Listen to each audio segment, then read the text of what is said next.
Hello students, तो आज हम चैप्टर 2 केमिस्ट्री का चैप्टर 2 पढ़ाएंगे। बहुत बच्चों ने कमेंट किया था, इसलिए मैंने इस चैप्टर को स्टार्ट किया है। अम्ल, क्षार एवं लवण। चैप्टर का नाम है अम्ल, क्षार एवं लवण, एसिड, बेसिस एंड साल्ट। तो हम आज इसके बारे में आपको बताएंगे। तो सबसे पहले हम बात करते हैं अम्ल की। तो सामान्य रूप से हमने क्लास 8 में पढ़ा होगा अम्ल की परिभाषा, उसके गुणों के आधार पे ही हम किसी की भी परिभाषा बताते हैं।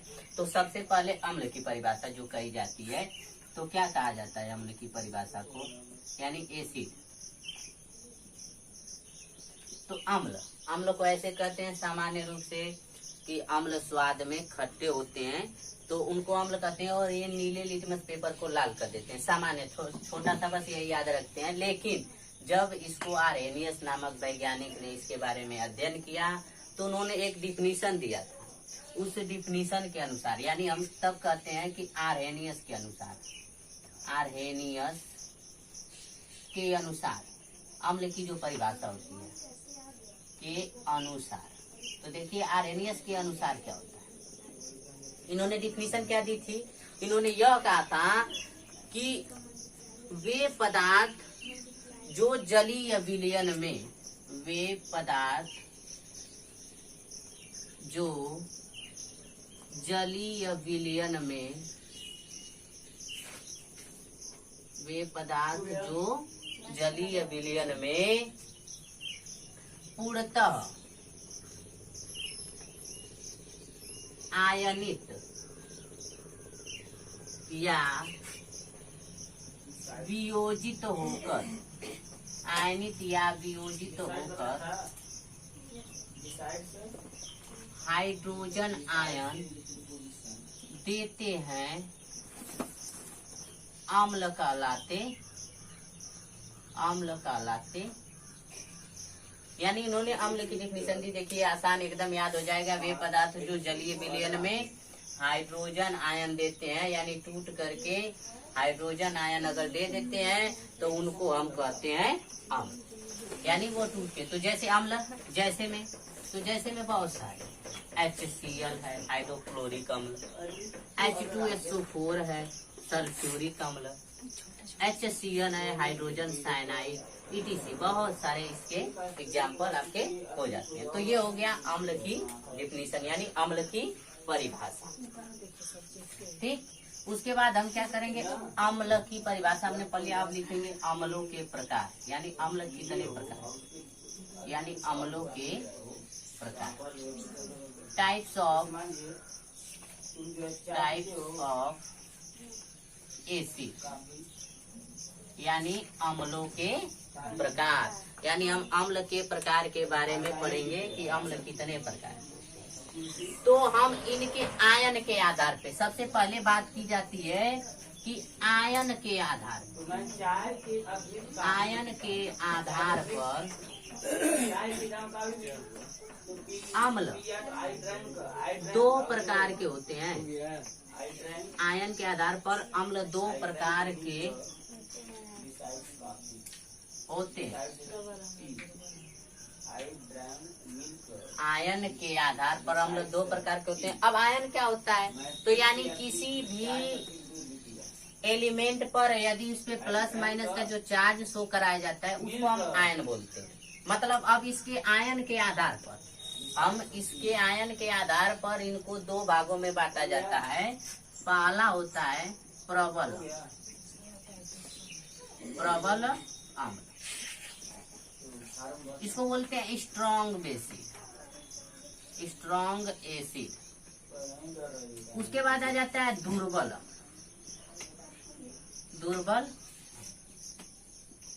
इसको बोलते हैं वीक एसिड। मतलब दो प्रकार के अम्ल हो गए, एक प्रबल अम्ल और दूसरा दुर्बल अम्ल। तो अब हम बात करेंगे प्रबल अम्ल की, कि प्रबल अम्ल क्या होता है। प्रबल अम्ल क्या होता, तो पहली हेडिंग हम दे देंगे क्या, प्रबल अम्ल लिखेंगे। प्रबल अम्ल, स्ट्रॉन्ग एसिड यानी स्ट्रॉन्ग एसिड की परिभाषा क्या होगी? परिभाषा बिल्कुल इसी तरह है, जिस तरह से हमने अम्ल की परिभाषा दी उसी तरह से इसकी भी परिभाषा देंगे। थोड़ा सा अंतर होता है और याद भी हो जाएगा, बहुत कठिन डिफिनीशन नहीं है। क्या डिफिनीशन देंगे कि वे अम्ल जो जल में पूर्णतः वियोजित या आयनित हो जाते हैं प्रबल अम्ल कहलाते। एक बार और डिफिनीशन क्या होगी? वे अम्ल जो जल में पूर्णतः वियोजित या आयनित हो जाते हैं उन्हें प्रबल अम्ल कहते हैं। जैसे क्या हो जाएगा?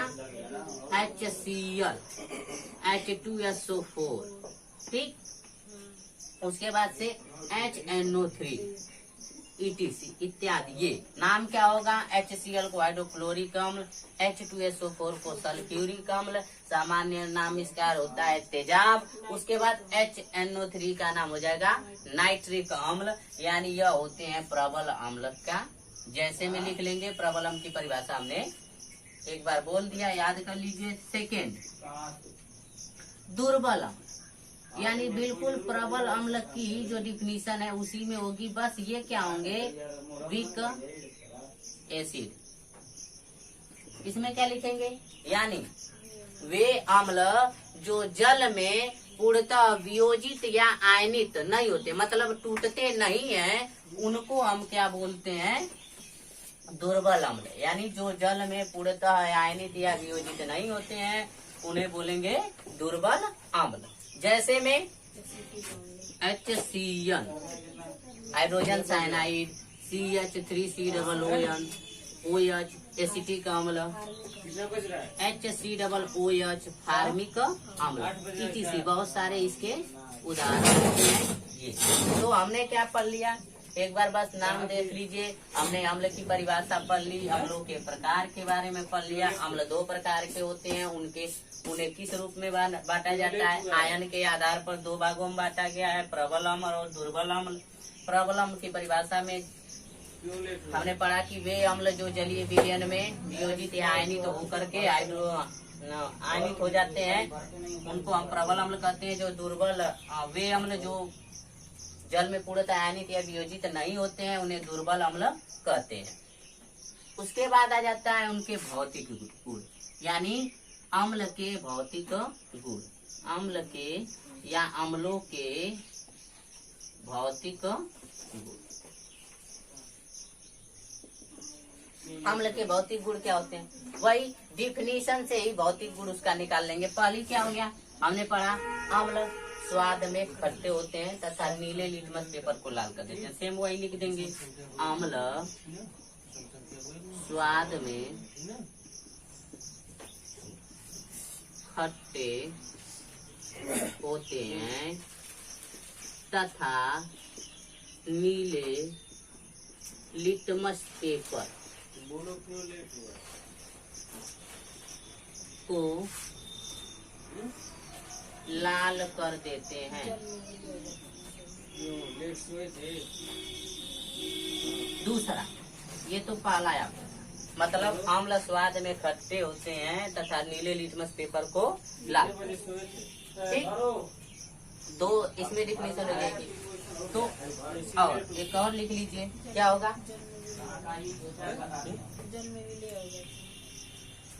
अम्ल जल में विलेय होते हैं। विलेय या उन्हीं को बोल सकते हैं घुलनशील होते हैं। अम्ल जल में विलेय या घुलनशील होते हैं, माने अम्ल जल में घुल जाते हैं। ये हो गया अम्ल का। यानी हमने अम्लों के भौतिक गुणों के बारे में भी पढ़ लिया। एक आध दो और भी बहुत सारे गुण हैं, उसको आप पढ़ लीजिएगा। उसके बाद हम बात करते हैं अम्लों के रासायनिक गुण।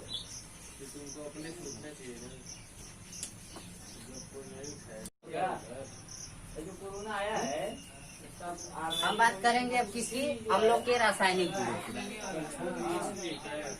अम्लों के ये याद कर लीजिएगा, बहुत आसान है, पेपर में आता है। एक आध 2 नंबर का क्वेश्चन रट डालिएगा। तो हम बात करते हैं अम्लों के रासायनिक गुणों के बारे में। अम्लों के रासायनिक अम्लों के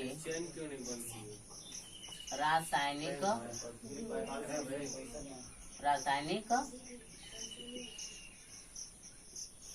यानी इंग्लिश में क्या बोलेंगे, केमिकल प्रॉपर्टी ऑफ एसिड, यानी अम्लों के रासायनिक गुण। तो अम्लों के रासायनिक गुण लिखेंगे, अम्लों के कई रासायनिक गुण होते हैं, कई रासायनिक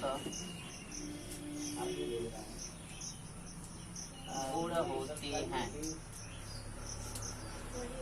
पहला क्या लिखेंगे, धातु के साथ अभिक्रिया, यानी अम्ल की धातु के साथ अभिक्रिया, इसीलिए लिखेंगे धातु के साथ अभिक्रिया, धातु के साथ अभिक्रिया।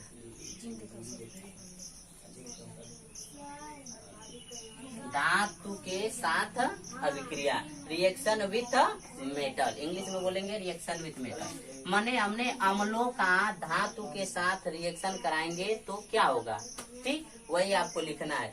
तो कभी भी अम्ल की अब हम रिएक्शन कराएंगे, जैसे में हम आप लिख ले Fe है आयरन, ठीक, आयरन की हम अम्ल के साथ रिएक्शन करा दें, यानी 2HCl, यानी हाइड्रोक्लोरिक अम्ल। हमने अम्ल की डिफिनीशन बता दी है कि जिसमें हाइड्रोजन आयन उपस्थित होगा, यानी हाइड्रोजन पे प्लस आयन अगर उपस्थित है तो वह अम्ल कहलाएगा। तो यहाँ पे हाइड्रोजन है, उसपे प्लस आयन है, इसलिए अम्ल है। यानी अम्ल का धातु के साथ, Fe एक धातु है, नाम इसका आयरन है, ठीक। तो आयरन का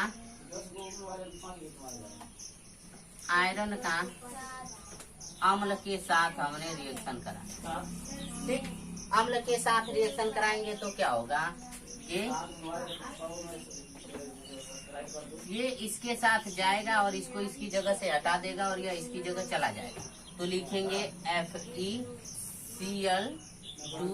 और प्लस H2 क्या हो जाएगा, 2 हाइड्रोजन बाहर निकल गया। इसका नाम क्या हो जाएगा, फेरस क्लोराइड, यानी ये हो गया धातु के साथ अभिक्रिया। मतलब हमने HCl ले लिया, एगो धातु Fe धातु ले लिया, और अम्ल यानी अम्लों को हमने बताया था HCl अम्ल होता है, HCl को ले लिया, हमने रिएक्शन करवाया तो फेरस क्लोराइड प्लस हाइड्रोजन प्राप्त हुआ।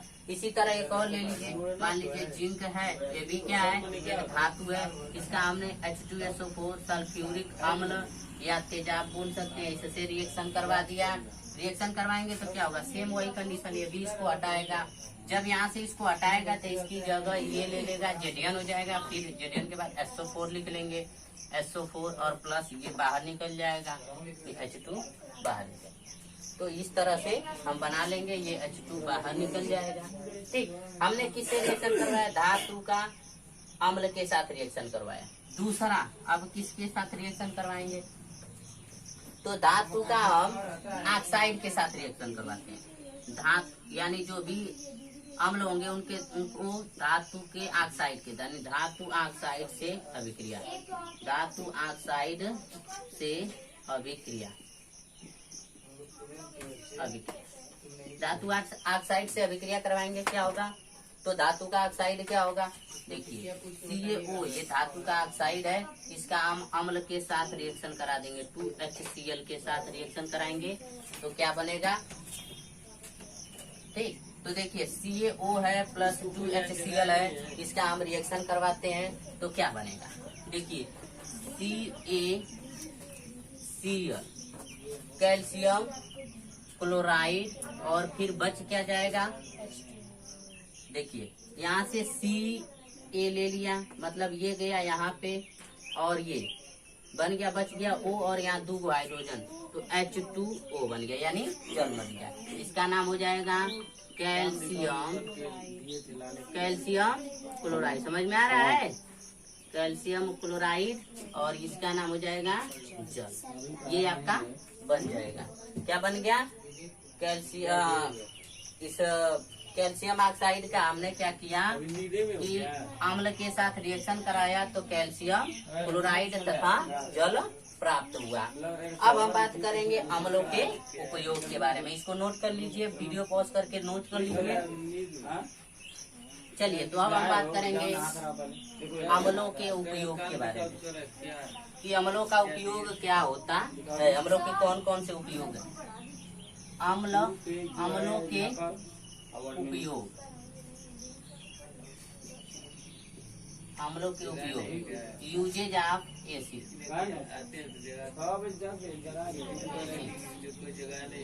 ठीक, अम्लों के उपयोग। तो अम्लों के कई उपयोग होते हैं। अम्लों के कई उपयोग, कई उपयोग। पहला है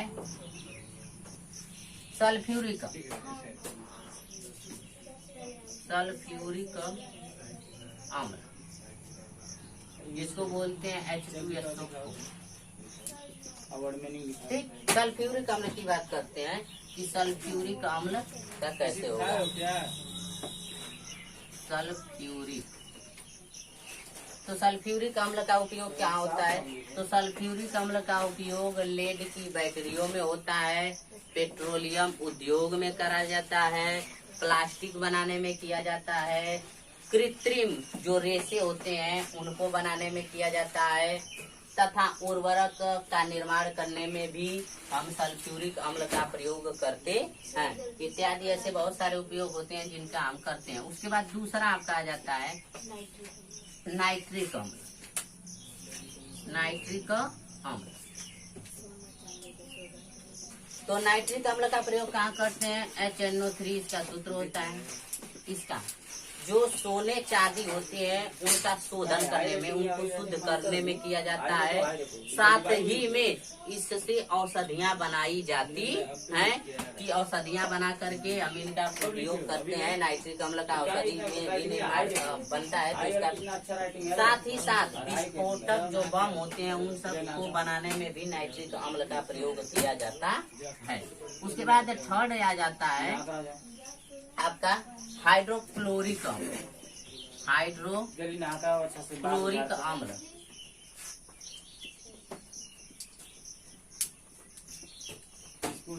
जिसका सूत्र होता है HCl। हाइड्रोक्लोरिक अम्ल का उपयोग कहाँ करते हैं हम। तो हाइड्रोक्लोरिक अम्ल का उपयोग हम वस्त्र उद्योग में किया जाता है, कपड़ा को रंगने में किया जाता है, तथा कलई से पूर्व लोहे की चादरों को साफ करने में। जैसे कलई से पूर्व का मतलब उस पे कोई भी कलर मारना है तो उसको कलई बोलते हैं। तो कलई करने से पूर्व उससे ये प्रयोग किया जाता है ताकि जो भी रहेगा वो अच्छे से साफ हो जाएगा, इसलिए कलई करने से पहले इसका उपयोग किया जाता है। अब इसके बाद हम छाल की बात करेंगे। छाल यानी जिसको बेसिस बोलते हैं, यानी बेसिस के बारे में हम आपको अगली वीडियो में बेसिस के बारे में, बेसिस की डिफिनीशन, बेसिस के प्रकार, बेसिस के भौतिक गुण, बेसिस के रासायनिक गुण सारी और बेसिस का उपयोग कहाँ होता है यह हम आपको अगली वीडियो में बताएंगे। और ये वीडियो आपको पसंद आया हो तो लाइक शेयर जरूर करें। लाइक कर दे।